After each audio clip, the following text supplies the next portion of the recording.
ক্রেডিটেক্সের প্রয়োজনটা কোত্থেকে এলো? আজকের দিনে বলতে পার দাঁড়িয়ে মাইক্রো ফাইন্যান্স কি স্কেলে পৌঁছে গেছে। সবচেয়ে বেশি এমপ্লয়মেন্ট দেশে কিন্তু এমএসএমই সেগমেন্টে। আমি বলছি মোর এমন একটা ছোট ব্যবসা যা ধর 3টে লোক কাজ করে, 5টা লোক কাজ করে, 10টা লোক কাজ করে, এইখানেই সবচেয়ে বেশি ক্রাইসিস। সো এই অপরচুনিটিটা আমরা ক্রেডিটেক্সে আইডেন্টিফাই করি আর তারপরে ঘটকের কাজ। হ্যাঁ,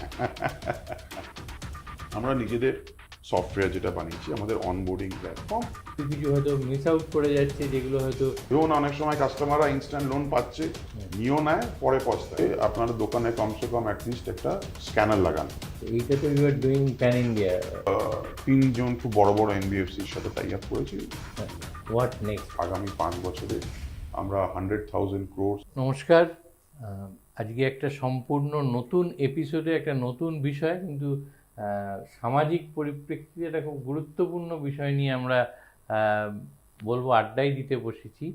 আজকে আমাদের সঙ্গে যিনি আছেন, ক্রেডিটেক্স এই সংস্থার CEO, chief executive officer Shubhankar Sengupta.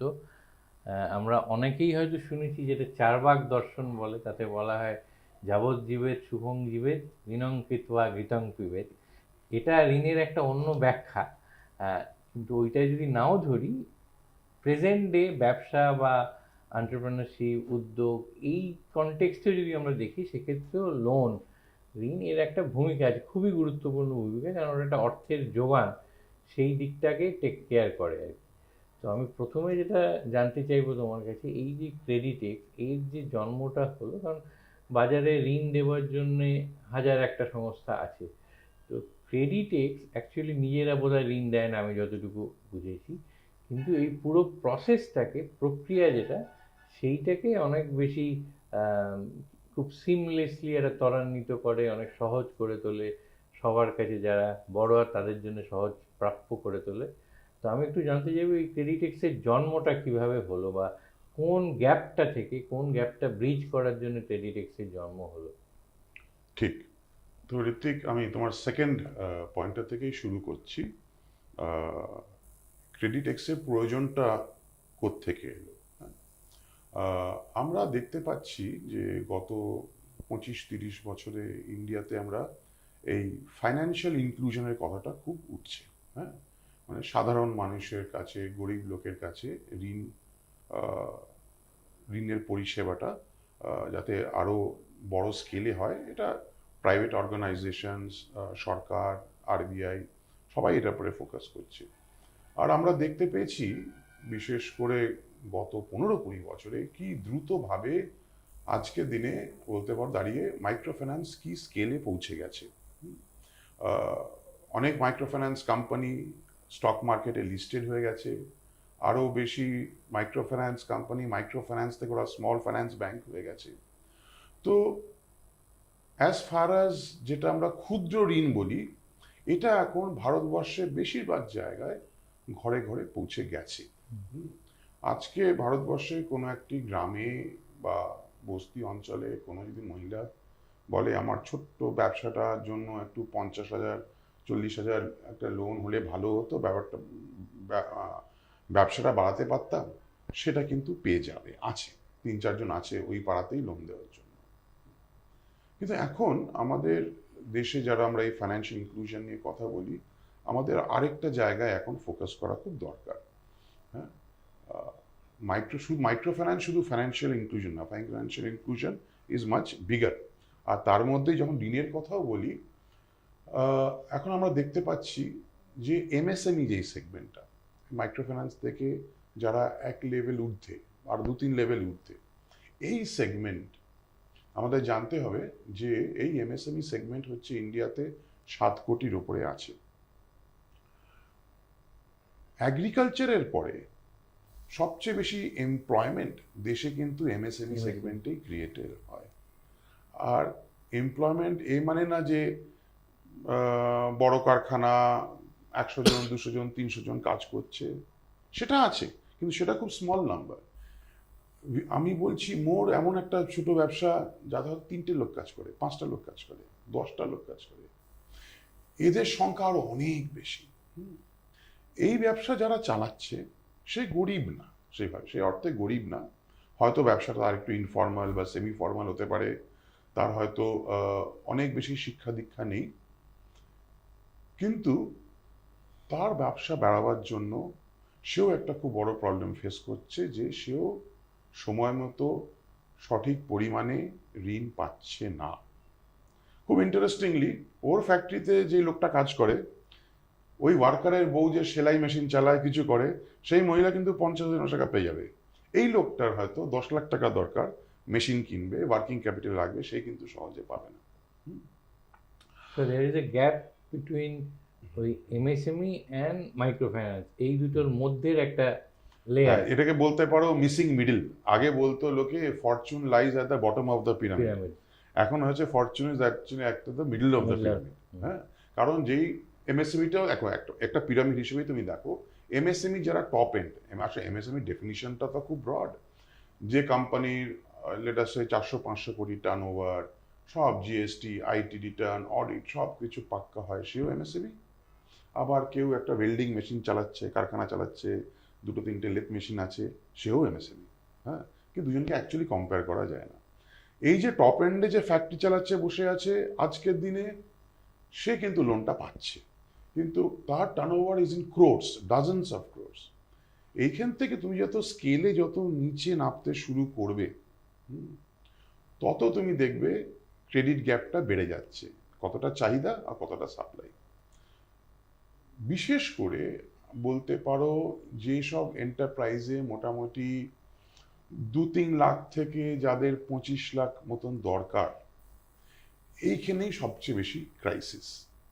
কারণ যার 50 লাখ 1 কোটি দরকার, ওর কিন্তু ব্যবসার একটা সাইজ আছে, একটা ফর্ম্যালিটি আছে।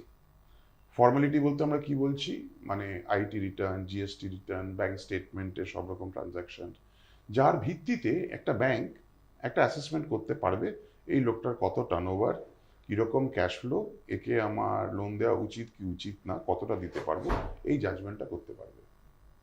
যখন আরো লোয়ার স্কেলে চলে আসে না, এই ডকুমেন্টগুলো খুব পার্শিয়াল হয়। এরও ব্যাংক স্টেটমেন্ট আছে, একটা ওই যে লেথ মেশিনের এক্সাম্পলটাই নিয়ে নাও, হ্যাঁ, ওয়েল্ডিং ওয়ার্কশপ, গারাজ রিপেয়ার করছে, ওরও লেথ মেশিন আছে, ওরও ইউপিআই আছে, কিন্তু ওর যা ট্রানজাকশন বা টার্নওভার পুরোটা কিন্তু ওর ব্যাংক স্টেটমেন্টে রিফ্লেক্টেড না।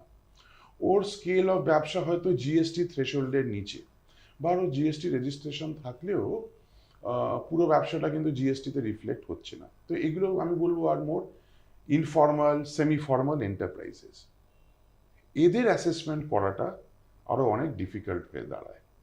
মানে অ্যাটলিস্ট ডকুমেন্টের ভিত্তিতে, হ্যাঁ, ওর ব্যাংক স্টেটমেন্ট, জিএসটি রিটার্ন দিয়ে অ্যাসেসমেন্ট ওর প্রপার তুমি করতে পারবে না। সো এই অপরচুনিটিটা আমরা ক্রেডিট এক্সে আইডেন্টিফাই করি যে এটা অ্যাড্রেস করা দরকার। আর ক্রেডিট এক্সে যারা আমরা সবাই লিডারশিপ, সবাই মোটামুটি 25-30 বছর experience in বিএফএসআই space, that is banking, finance, insurance, হ্যাঁ, বিভিন্ন জায়গায় কাজ করেছে লোকজন, খুব সিনিয়র লেভেলে কাজ করেছে বিভিন্ন অর্গানাইজেশনে, লার্জ অর্গানাইজেশনে। কয়েকজন আমাদের মধ্যে এন্টারপ্রেনিউরিয়াল ব্যাকগ্রাউন্ড থেকেও এসছে, তুমি আমাকে আগে থেকে চেনো, আমি মাইক্রো ফাইন্যান্স আগে জড়িত ছিলাম। আমরা সবাই মিলে ডিসাইড করি এইটাকে আমাদের অ্যাড্রেস করতে হবে। তারপরে এখানে আসছে ক্রেডিট এক্সের গল্পটা, অ্যাড্রেস করবো কি করে। আমরা বুঝতে পেরে গেছি এখানে খুব বড় নিড আছে, এটাকে এই নিডটাকে তো ফুলফিল করতে হবে। এখন অ্যাড্রেস করা মানে কি, নিডটা গ্যাপটা আছে তো দুদিক থেকেই, মানে যে বড়োয়ার তারও একটু স্ট্রাকচার্ড হওয়া উচিত যাতে ইভ্যালুয়েশন এবং অ্যাসেসমেন্টটা প্রপার হয়, আবার যে লেন্ডার সেও দেখবে যে আমার যদি একটা প্রপার অ্যাসেসমেন্টের থ্রু দিয়ে যায় আমার দিতে সুবিধে। কারেক্ট, এই ব্রিজ, এটাকে আমরা ব্রিজ করার চেষ্টা করছি। এখন ব্রিজ কি করে করবে, ব্রিজ এইভাবে করতে পারো, তাহলে আমরা একটা এনবিএফসি খুললাম, হয়তো আগামী দিনে ব্যাংক হয়ে যেতে পারি, এই একটা সেগমেন্টে আমরা কাজ করতে পারি। কিন্তু আমরা অ্যাপ্রোচটা একটু কমপ্লিটলি ডিফারেন্ট নিলাম। আমরা বলবো ভাই এরকম লেন্ডার অনেক আছে, হ্যাঁ, এটাকে it is not the availability of money is not necessarily the problem.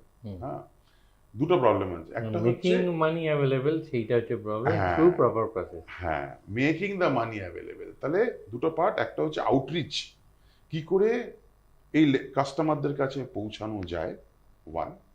Second হচ্ছে এই যে বললাম এই ব্যবসাগুলো যে একটা সার্টেন ইনফর্ম্যালিটি আছে ইত্যাদি, তাহলে আন্ডার রাইটিংটা যেটাকে বলে ক্রেডিট অ্যাসেসমেন্ট, আন্ডার রাইটিং যাই বলি, একে আমি অ্যাসেসমেন্ট করব কি করে, that is the second part.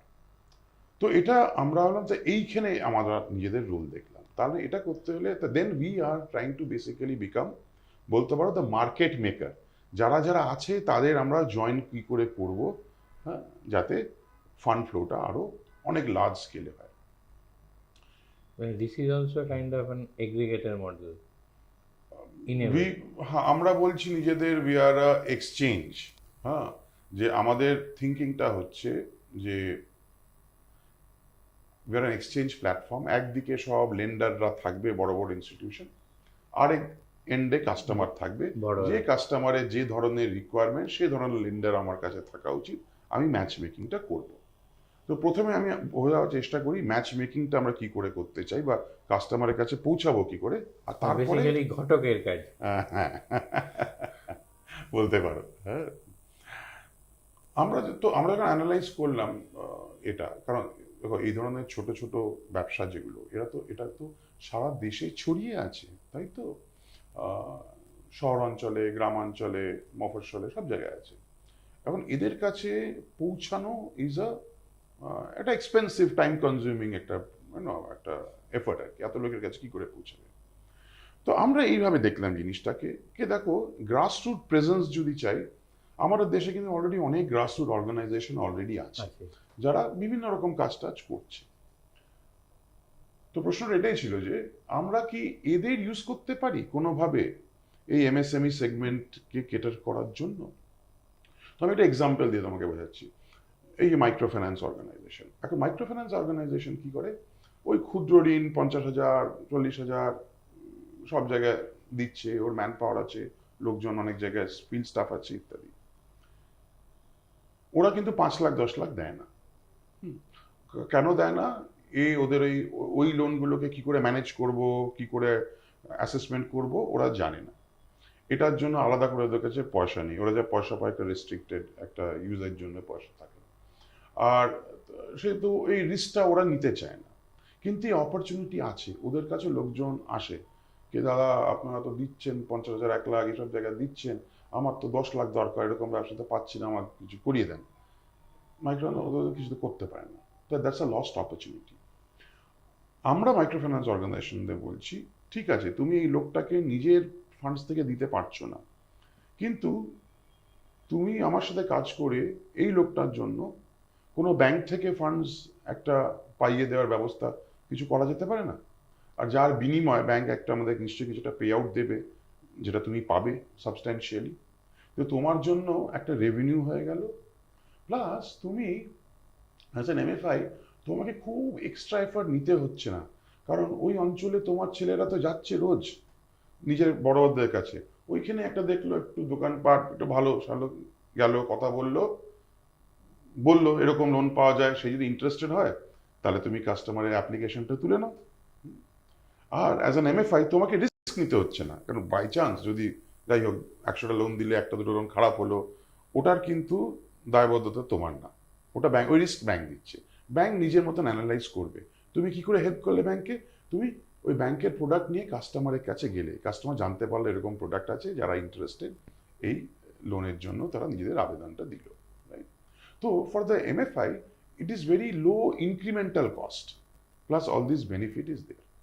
আর এটা আমরা কিভাবে সম্ভব করছি, যে আমরা নিজেদের সফটওয়্যার যেটা বানিয়েছি, আমাদের অনবোর্ডিং প্ল্যাটফর্ম, যেখানে কাস্টমারের তথ্যটা তোলা হবে, আর ডিজিটাল প্রসেস, আর ওখান দিয়েই যেটা আজকে বলে এপিআই, মানে ব্যাংকের সিস্টেমের সাথে আমার সিস্টেম কথা বলবে, আমার এখান থেকে সব তথ্য ব্যাংকের কাছে চলে যাবে।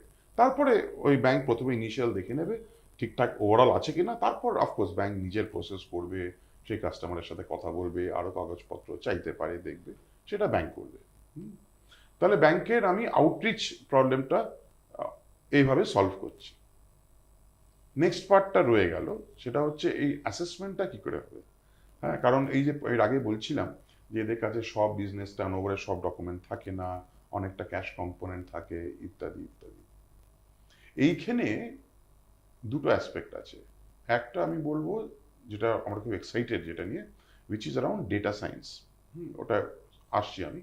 আর আরেকটা বলছে যেটা ব্যাংকে যেটা আমরা বলছি কি আমার গ্রাসরুট পার্টনার যে ফিল্ডে কাজ করছে ওর কিন্তু অনেক লোকাল নলেজ, তুমি এটা ইউজ করো, যেটা নর্মালি বড় ব্যাংক বা বড় বড় এনবিএফসিরা ফিল্ড কানেক্টটা এতটা থাকে না। খুব ছোট্ট এক্সাম্পল, ওই একটা দোকান আছে, দোকানটা কি রোজ খোলে, কটা থেকে কটা খোলা থাকে, ওটা যে ফিল্ডে আছে সেই শুধু জানতে পারবে। লোকজন কি বলে ওই পরিবারের সম্বন্ধে, রেপুটেশন ভালো, ঝামেলা টামেলা খুব হয়, এই কোয়ালিটেটিভ ইনফরমেশন যে ওই গ্রাসরুটে রেগুলার টাচে আছে ওই সেই দিতে কমিউনিটি পারে। সেই আনতে পারবে। তুমি একটা ফ্লাইং ভিজিট গিয়ে হাফ ডে ওখানে স্পেন্ড করে তুমি কখনো ইনসাইটটা পাবে না। বলছি let us use this insight with the grassroot partner has, that is one part. Second, data science আমি যেটা বলছি এখন ইটস এ ফিজিক্যাল মডেল হ্যাঁ, বেসিক্যালি। আমরা ফিজিটাল বলছি আর কি, physical plus digital. Data science যেটা বলছে এখন আজকের দিনে কি হয়ে গেছে, কনভেনশনাল যেটা লোন অ্যাসেসমেন্ট যেটা হয় একটা ব্যবসার, ওই ব্যাংক স্টেটমেন্ট দাও, জিএসটি রিটার্ন রিটার্ন তাহলে আইটি রিটার্ন হবে, আর তোমার ক্রেডিট ব্যুরোর ইনফরমেশন নেওয়া হবে, ওইটাকে একটা মিক্সার গ্রাইন্ডারে ঢুকানো হবে, কিছু একটা লজিক ইয়ে করে বার করা হবে। বাট আরও অনেক ডেটা এখন পাওয়া যায় যার ভিত্তিতে রিস্ক অ্যাসেসমেন্ট আরও অনেক ভালো করে করা যায়। ফর এক্সাম্পল এখন জিও স্পেশিয়াল ডেটা, যখন সোশিও ইকোনমিক ডেটা, তো এর মধ্যে কিছুটা সাইকোমেট্রিক অ্যানালিসিসও থাকে। ওটা তারপরে, এখন আমি যেটা বলছি সেটা হচ্ছে যেটা তোমার আজকের দিনে যেটা অ্যাভেলেবেল ডেটা, একটা জায়গার লেভেল অফ ইকোনমিক ডেভেলপমেন্ট কত, হ্যাঁ এই ডেটা এখন আছে। আর ইকোনমিক ডেভেলপমেন্টের ট্রেন্ড কি, একটা জায়গায় লেটাস সে ক্লাইমেট ভোলাটিলিটি কত, এখানে ফ্লাডিং কীরকম হয়, ড্রাউট কি হয়, এটসেট্রা এটসেট্রা, এই ডেটাও আছে। তোমার ভায়োলেন্সের ডেটা বা ডিস্টারবেন্স ডেটা, কোথায় মারপিট বেশি হয়, টেরোরিজমের প্রবলেম আছে ইত্যাদি, এইসব ডেটাও এখন অ্যাভেলেবেল। হ্যাঁ, ধর্না হচ্ছে না বোমবাজি হচ্ছে, এসবও আছে। অবভিয়াসলি বোঝাই যাচ্ছে এইসব একটা জায়গায় বেশি হলে তাহলে there is a risk to the business. It is as good as a political risk analysis বা socio law political and risk. Order বলতে পারো। হ্যাঁ, তারপরে তোমার লোকেশন অফ দ্য বিজনেস, বিজনেসটা কি রাস্তার ওপরে, স্টেট হাইওয়ের ওপরে, নাকি অনেকটা ভেতরে। হ্যাঁ, এখন এই ইনফরমেশনগুলো এনাকে আগে নেওয়া হতো না, নেওয়া হতো কারণ খুব স্ট্রাকচার্ড ওয়েতে অ্যানালিটিক্স, কোরিলেশন, এইগুলো এতটা কাজ আমি বলবো আজও সেরকম হয় না। আমরা এই জায়গাটা নিয়ে খুব এক্সাইটেড। আর আজকে যেটা সম্ভব হয়ে গেছে, এই ডেটা অত সহজে পাওয়া যেত না, বা তোমার অত স্ট্যাটিস্টিক্যাল টুলস এত ছিল না যে এগুলোকে সব প্রসেস করে কোনো মিনিংফুল একটা ইনসাইট দেবে। এটাও এখন অ্যাভেলেবেল হয়ে গেছে। এক্সাম্পল লুমিনোসিটি, যেটা হলো স্যাটেলাইট ইমেজারি থেকে কতটা সন্ধেবেলায় কতটা আলো, which is a proxy for development, আর ট্রেন্ডটা কি। তো এই ডেটাগুলো ইউজ করা, সাইকোমেট্রি যেটা বললে, এখন এগুলো আমাদের ইন্ডিয়াতে ব্যাংকিং সিস্টেমে এটা খুব কম ব্যবহার হয়, কিন্তু আমি বলবো ইনফ্যাক্ট বাংলাদেশ যেরকম মাইক্রো ফাইন্যান্স আমাদের থেকে অনেক আগে শুরু করেছিল, এটাতেও বাংলাদেশ এখন আমাদের থেকে এখন এগিয়ে, যে এই ধরনের ব্যবসা যে পুরো ডকুমেন্টেড, সব প্রুফ টুফ নেই, একটু দূর থেকে সবই একই লাগে, কোন লোকটা আরো বেটার, এখন সাইকোমেট্রিক টুল দিয়ে এখন অ্যাসেস করা যাচ্ছে কার মধ্যে এন্টারপ্রেনারশিপটা বেশি, কার মধ্যে এই লোন রিপেমেন্ট করার লেটসে প্রবণতাটা একটু বেটার হবে, কোন ব্যক্তির মধ্যে আরো শেখার জানার ইচ্ছেটা আরো বেশি। মানে যেটা পরে প্রবলেম হয় উইলফুল ডিফল্টার, সেইটা আগেই আইডেন্টিফাই করা। তো পয়েন্টটা হচ্ছে তুমি যদি আরো এন্টারপ্রেনিউরাল হও, তোমার যদি একটা রিপে করার ওই মানসিকতাটা একটু হায়ার হয়, আর তোমার যদি জিনিস শেখার আরো ইচ্ছে হয়, তার মানে কি প্রবাবলি তোমার মতো লোককে লোন দিলে আরো লোনটা সময় মতো ফেরত আসা, আর লোনটা দিয়ে যে আরো এগোতে পারবে, উন্নতি হবে, এই প্রবাবিলিটি আরো একটু বেশি বেড়ে যায়। আর স্ট্যাটিস্টিক্যালি ভ্যালিডেটেডও আছে, বাংলাদেশের এক্সপিরিয়েন্সে এরকম অনেক লাভ হচ্ছে আর কি। তো এইসব জিনিসগুলো ইউজ করার খুব দরকার। তো আমরা যে লেন্ডারদের সাথে কথা বলছি, এই নিয়ে আমাদের আলোচনা হচ্ছে যে এগুলো আপনারা দেখুন, এটা আপনার কাজে আসবে। শুধু আপনার যে অল্প কয়েকটা জিনিস দিয়ে যেগুলো দেখেন, এতে কিন্তু সমস্যাটা হচ্ছে যে অনেক ভালো কাস্টমার যাকে দিতে পারতেন আপনি দিচ্ছেন না, কারণ আপনি শুধু ব্যাংক স্টেটমেন্টের ভিত্তিতে শর্টলিস্ট করছেন। হ্যাঁ, যখন so there is a large pool you are actually missing out on. Hmm. And similarly just because bank statement আছে কিন্তু আপনি সাইকোমেট্রিক দেখছেন না বা জিও স্পেশাল রিস্কটা দেখছেন না, আপনি হয়তো এমন লোককে লোনটা দিয়ে দেবেন যেখানে পরবর্তীকালে গিয়ে কিন্তু সমস্যা হতে পারে। তো this is what we are trying to do. So we are a market maker building networks using technology, using data science two facilitate. আমরা নতুন কিছু গ্রাসরুট নিজেদের প্রেজেন্স রাখছি না, এক্সিস্টিং অর্গানাইজেশনদেরই ইউজ করছি। ওদিকে আমরা লেন্ডার না, আমরা লেন্ডারদের নিয়ে আসছি। তাহলে এটা if I may draw parallel, যে যেরকম ফিনিশিং স্কুল, অনেকে বলে না যে পড়াশোনায় খুব ভালো but they are not employable, তেমনি হয়তো এই ব্যবসাটা করছে ভালো কিন্তু ওর ক্রেডিট ওয়ার্দিনেসটা নেই বিকজ ওই স্ট্রাকচারিংটা নেই। তো একদিক থেকে তোমরা ওদের মেকিং দেম ক্রেডিট ওয়ার্দি, অন্যদিকে যারা লেন্ডার তাদের কাছেও সহজ করে দিচ্ছ, যেটা তুমি বললে যে কেউ কিছু কিছু হয়তো মিস আউট করে যাচ্ছে, যেগুলো হয়তো আরেকটু ডেটা থাকলে, আরেকটু ডেটা অ্যানালিসিস থাকলে তাদেরকে দিতে পারতো। Yeah. So both way it work. Yeah. And lender, যেটা আমরা চাই আগামী দিনে লেন্ডারদের সাথে, এটা বলছি, লেট আস কো ক্রিয়েট প্রোডাক্টস। এখন কি লেন্ডারদের নিজেদের স্ট্যান্ডার্ড প্রোডাক্ট আছে, এই আমার ক্রাইটেরিয়া, এর ভিত্তিতে আমার লোন হবে, নাহলে হবে না। ওটাতেই আমরা করছি যে কাজ শুরু করি, তারপর let us improve those products using এই অল্টারনেট ডেটা সায়েন্স হোক, সাইকোমেট্রি হোক, এইটা নিয়ে প্রোডাক্টগুলোকে আমরা আরও ইমপ্রুভ করতে পারি। লেন্ডারদের প্রোডাক্টসগুলো এরকম হয় কেন, just pure bank statement, credit bureau, because আর কোনো তথ্য নেই। So lender wants to be safe, সেই জন্য ওই রকম স্ট্যান্ডার্ডস বানিয়ে রাখে। হ্যাঁ, কিন্তু তুমি যদি একটু ডিপে ঢোকো ওদের ক্রাইটেরিয়াগুলোতে, বুঝতে পারবে এটা তো না ঠিক is not a good way of জাজিং আ পার্সন। এক্সাম্পল দিতে পারি, তোমার ক্রেডিট ব্যুরো স্কোর হতে পারে 700, আমার 640, সে বলে তুমি ভালো আমার থেকে। বাট এটা হতে পারে আমার হিস্ট্রি অফ বরোয়িং দেখো, হয়তো মাঝখানে আমার কিছু একটা অসুবিধা হয়েছিল 1 বছর আগে, একটু আমাকে একটা লোন রিপেমেন্ট একটু প্রবলেম হয়েছিল, কিন্তু পিওর মেকানিক্যাল ওয়েতে it is a very unforgiving thing. হ্যাঁ, তাহলে আমার ক্রেডিট ব্যুরো স্কোর ভালো করতে আর অনেক সময় লাগবে। তো আমার হিস্টোরিক্যাল পারফরমেন্স দেখছো না, যে শুধু আজকের শুধু স্কোর দেখছো। তো এরকম অনেক ডিপ যাওয়া যায়। মানে আদারওয়াইজ একটা লপসাইডেড ভিউ। Correct, correct. হ্যাঁ, তোমাদের মূলত it's a technology driven platform. Yes, very much. এটাতে এআই এরও অনেক অ্যাপ্লিকেশন, application এগুলো তো ন্যাচারালি এগুলো আসবে। আর যত আমাদের ব্যবসাটা বাড়বে, যত আমাদের ভলিউম অফ বিজনেস হবে, তত ইনসাইটস আমরা পাবো, তত আরো লার্নিং হবে। মেবি আরো কিছু প্যারামিটার অ্যাড করা যাবে Yes, এর মধ্যে, yes, যেগুলো দরকার। ইয়েস। তো এই যে ধরো তোমার you have a long experience and exposure in microfinance, তোমার নিজেরও ছিল, দীর্ঘদিন কাজ করেছে। তো এই যে মাইক্রো ফাইন্যান্স থেকে উঠে এমএসএমই, এই মধ্যে যে গ্যাপটার কথা তুমি বলছিলে, এরকমও তো অনেক সময় হয় যে যারা আজকের যাদের রিকোয়ারমেন্টটা হয়তো মাইক্রো ফাইন্যান্স থেকে মিটছে, তারাই over a period of time একটু উপরে উঠে গেল, গিয়ে একটু আর একটু বড় লেভেলের কিছু ভাবছে। তো এই সংখ্যাটা কিরকম, বা is it growing? Yeah exactly. In fact আমরা মাইক্রো ফাইন্যান্স অর্গানাইজেশনে গিয়ে এক্স্যাক্টলি এই কথাটাই বলছি, যে ওরা এসব অর্গানাইজেশন অনেকে 20-25 বছর ধরে কাজ করছে।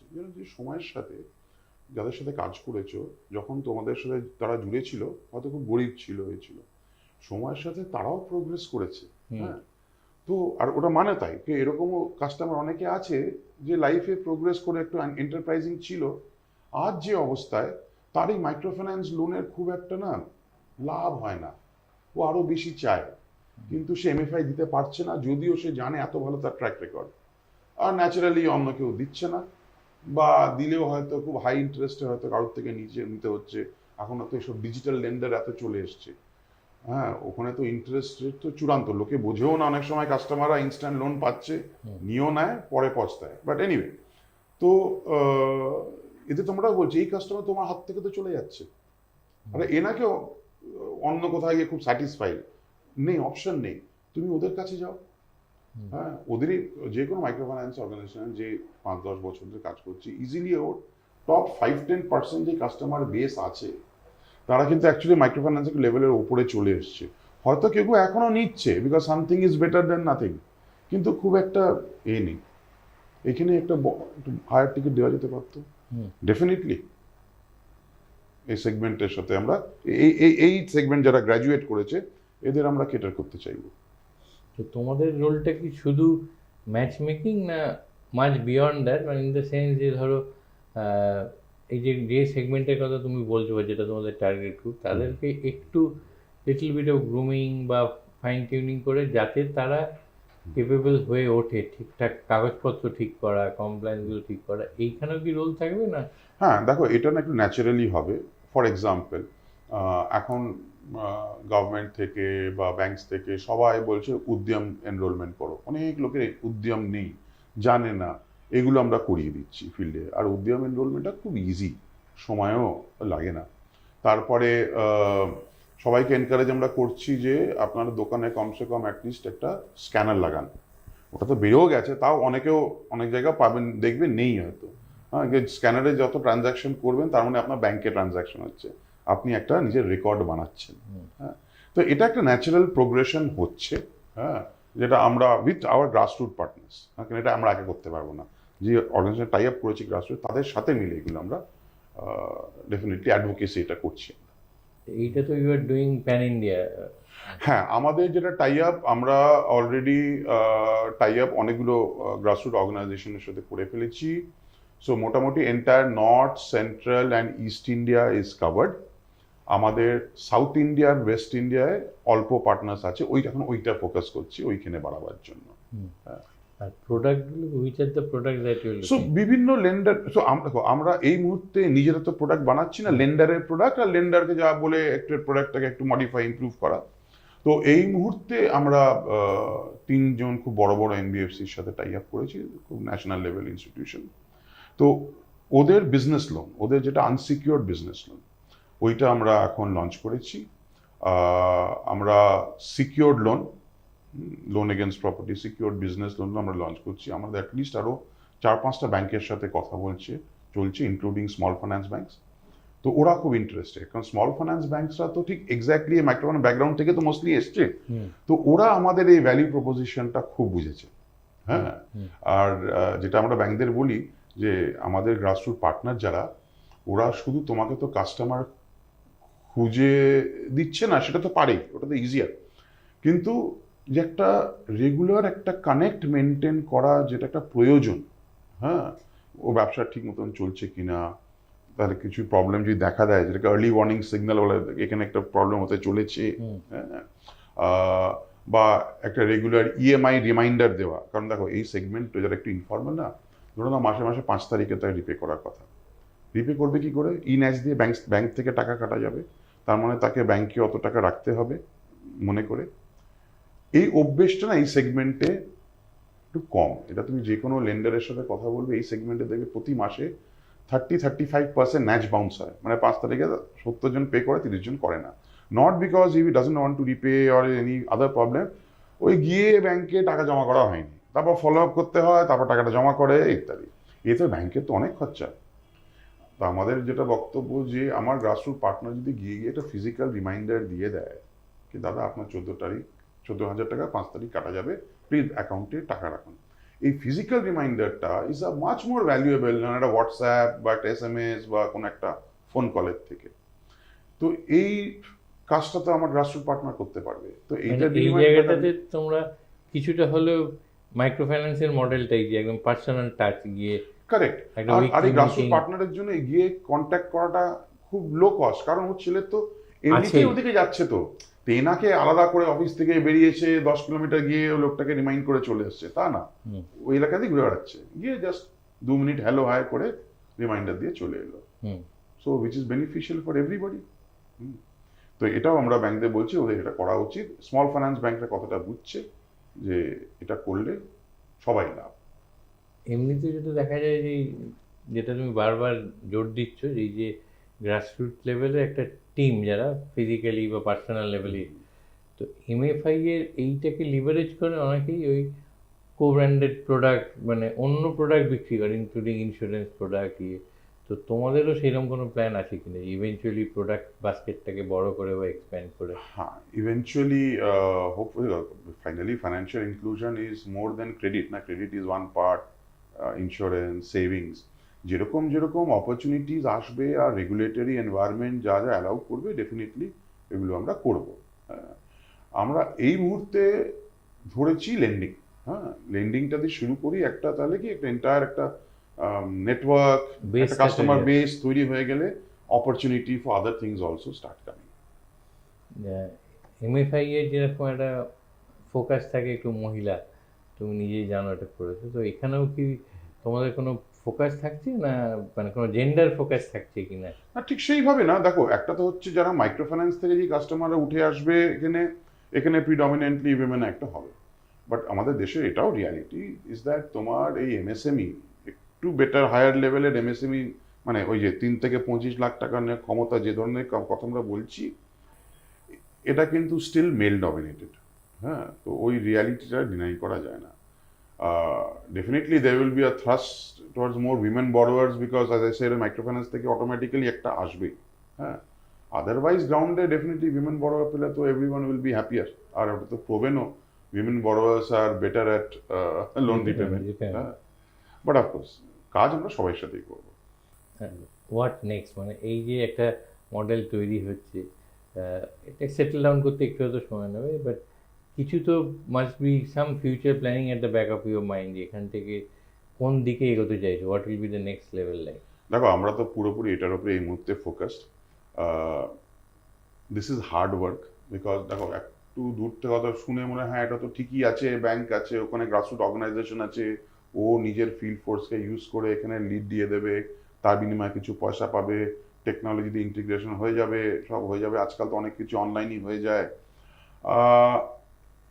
এখানে ডিফিকাল্টিও অনেক কিছু আছে, মানে একটা চ্যালেঞ্জ। ফর এক্সাম্পল, তোমাকে তোমার গ্রাসরুট পার্টনারের স্টাফকে একটা ওরিয়েন্ট করা দরকার আছে, এগুলো কোনোদিন করেনি। হ্যাঁ, এটা আমাদেরই করতে হবে, ওটা ব্যাংক করবে না, ব্যাংকের বয়ে গেছে। হ্যাঁ, ওটা আমাদেরই করতে হবে। তো এইসব প্রত্যেকটা অর্গানাইজেশন ডিফারেন্ট হয়, তাদের সাথে সময় দিয়ে এগুলো নিয়ে কাজ করা। যেটা একটা ভালো যেটা হয়েছে, এখন সব মাইক্রোফিন্যান্স অর্গানাইজেশন এরা এখন সবাই বুঝেছে ওরা যদি পিওরলি মাইক্রোফিন্যান্সের উপরেই ডিপেন্ডেন্ট হয়ে থাকে, it is very risky for them. কারণ তুমি একটা প্রোডাক্টের উপরে তোমার কোম্পানি দাঁড়িয়ে আছে। It is important to diversify income streams, আর এই অপরচুনিটিটা আমরা ওদের জন্য খুলে দিচ্ছি। তো এটা বুঝেছে, দ্যাট ইজ গুড। কিন্তু বোঝা একটা জিনিস আর করা আরেকটা জিনিস। তো এখন আমাদের এখন অনেক খাটুনি আছে আর কি সবার সাথে। And of course as a said, products, এই প্রোডাক্টস যেগুলো ব্যাংকের প্রোডাক্টসগুলো আছে না, এগুলো আরও এনহ্যান্স ইমপ্রুভ করা দরকার আছে, to be made much more কি বলবো, relevant to the lender. Because এই প্রোডাক্টসগুলো প্যান ইন্ডিয়া লেভেলে একটা কিছু ফরম্যাট বাউন্ডারি বেঁধে দেয়, এর মধ্যেই হতে হবে, ইউ আর লুজিং অপরচুনিটি। এখন এইটা যদি আমাকে ব্যাংকদের কনভিন্স করতে হয়, let us relook at all of this, bank তখনই কনভিন্স হবে বা শুনবে রাদার যখন আমি ওকে ব্যবসা দেব। হ্যাঁ, otherwise it become something theoretical, ভাই তুমি নিজেদের এক্সপার্ট মনে করো, আমাদের এসে বলে যাচ্ছ। But once you start giving them business, they value you, then they value what you say. So focus is really on starting all of this. We have very high ambitions. আমরা চাই আগামী 5 বছরে আমরা 100,000 crores of lending আমরা facilitate করব। Facilitate of these partnerships and all of that. But as I said, very importantly, using alternate data science, technology to help make better judgments, better assessment. আর আমাদের এটা হচ্ছে, আচ্ছা এটা আমার বলা দরকার, লেন্ডিং ইজ অলসো একটা, ওটা পুরো বল একটা লাইফ সাইকেল আছে। How do you identify initial prospect, তারপরে মানে কি কোথায় ফোকাস করব এই আমার প্রোডাক্টে কাস্টমার খোঁজার জন্য, তারপরে অফকোর্স কাস্টমারকে আমি অনবোর্ড করব, তাকে আমি অ্যাসেসমেন্ট করব, তারপরে মোস্ট ইম্পর্টেন্ট তারপরে কালেকশনগুলো আসতে হবে, তাই না?